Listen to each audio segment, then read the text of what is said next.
Plaintiff Eric Simpkins was best friends with the defendant, and he agreed to be Eric's best man. But he failed to show up at the wedding and then disappeared for 14 years. Eric claims when they reconnected, he loaned the defendant $5,000, but he has yet to repay, so Eric's suing. Defendant Darrell Robinson has known Eric for over 40 years, and he says they chased a lot of women back in their day. Darrell claims recently 3 of his family members have been dealing with severe health issues, and he's been struggling to stay afloat. Start with you.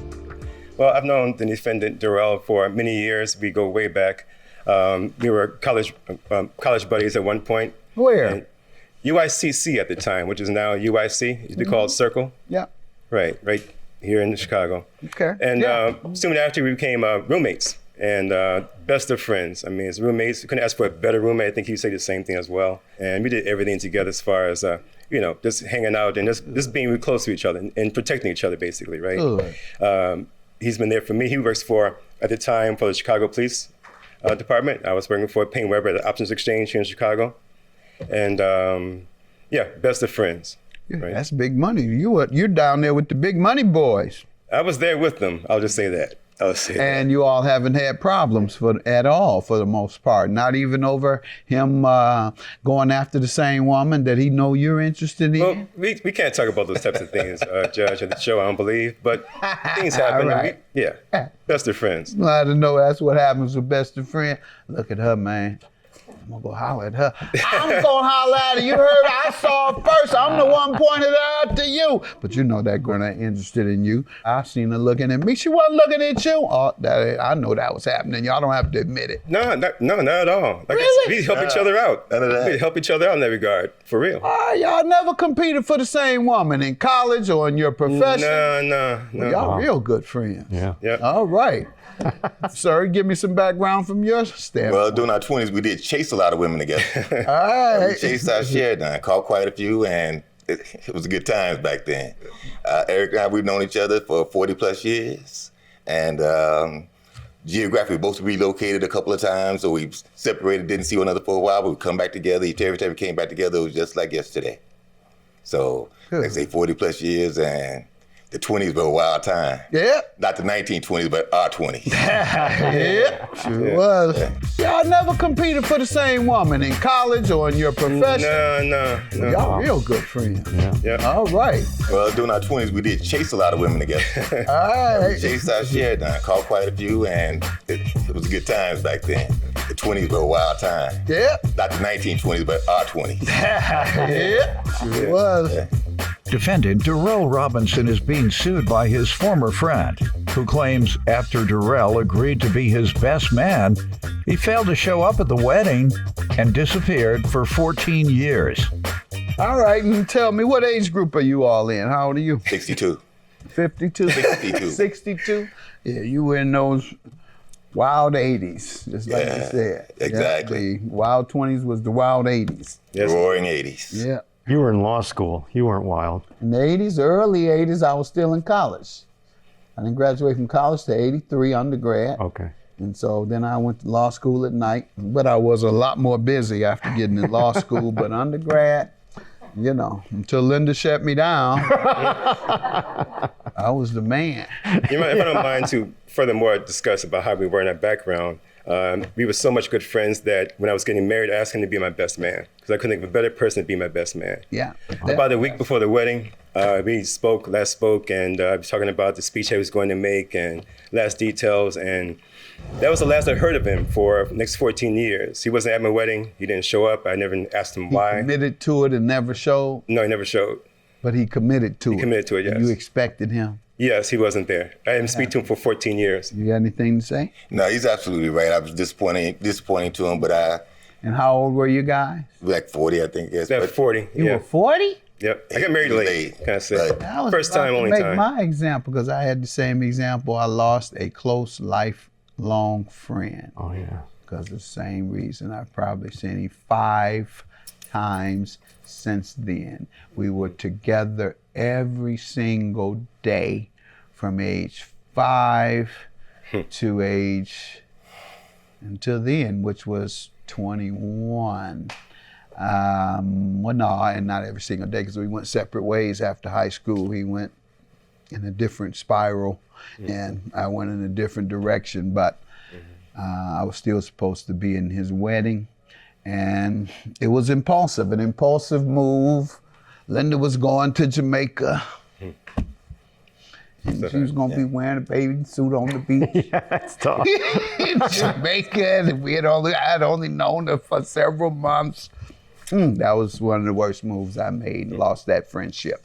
So, folks, young men, ladies, on these big, big days, don't mess that up. Don't mess that up, because you will have a permanent loss of something that's very valuable and precious. And of course, I invited him over. He's been over to my house since I've been on television, and we've a couple of things or another, but it's certainly not the same. Wow. And we missed 22 years before I ever saw him again. Wow. Yeah, horrible mistake. All right, and so horrible mistake. Well, to that, sir, I got to tell you though that I do suffer from depression, and depression is real. Absolutely. Understood on your behalf. Understood. You heard him, and that would be a very valid, because I study mental health a lot, and that is a very valid reason for not being able to make it. He didn't want to come out the house. He didn't want to get out of bed. And I understood that. Or talk. Yeah. He didn't want to do anything but sit up there and look at the wall and think about the worst things in the world and feel uncomfortable in his own skin. Isn't that what comes with it all? I don't have depression. I've never suffered from it, but as I said, I study it. All right, and tell me about the loan. Well, at one point, Ron gave me a call. It was a pretty desperate call one time. I was back in 2019.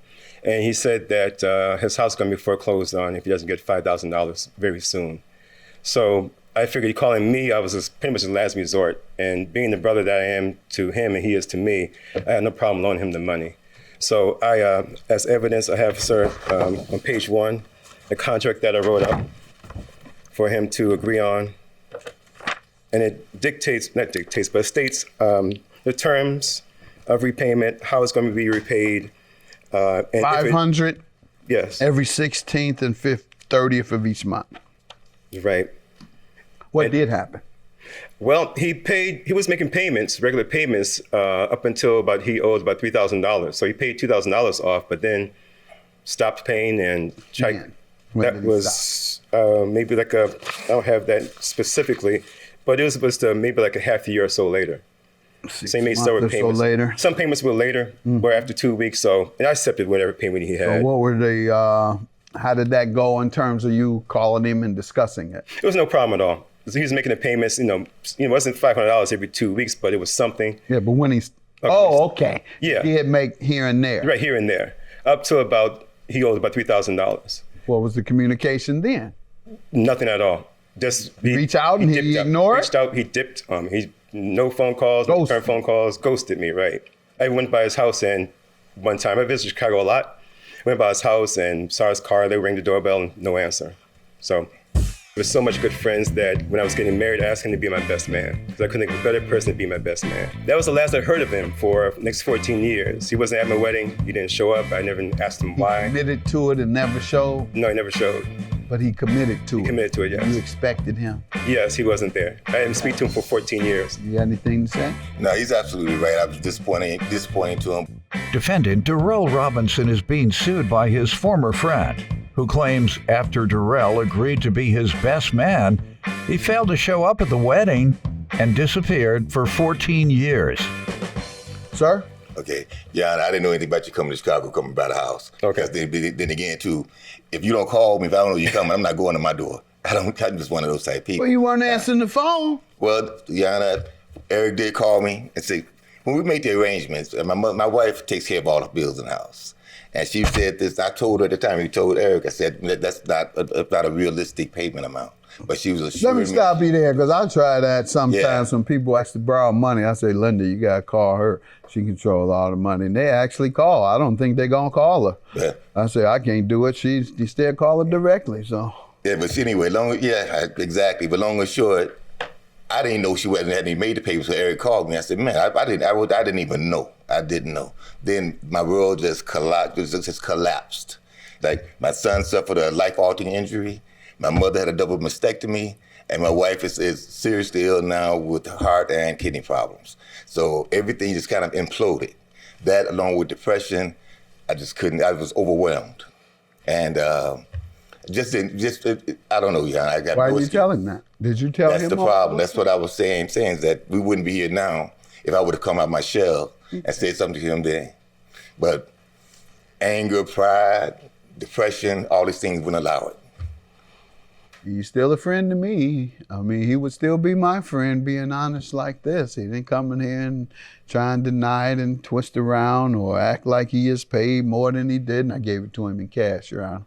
He didn't do any of that. He said, yep, I owe him and I should have been more communicative. So, all right, $3,000 is your judgment. You all continue. We'll pray for your family. God, we ask you to heal them and provide them with comfort. Have a good day. Judgment for the plaintiff. Love you, man. Hey, back friends. Talk later. Okay. All right, we're good. Thank you. Just don't pick me up.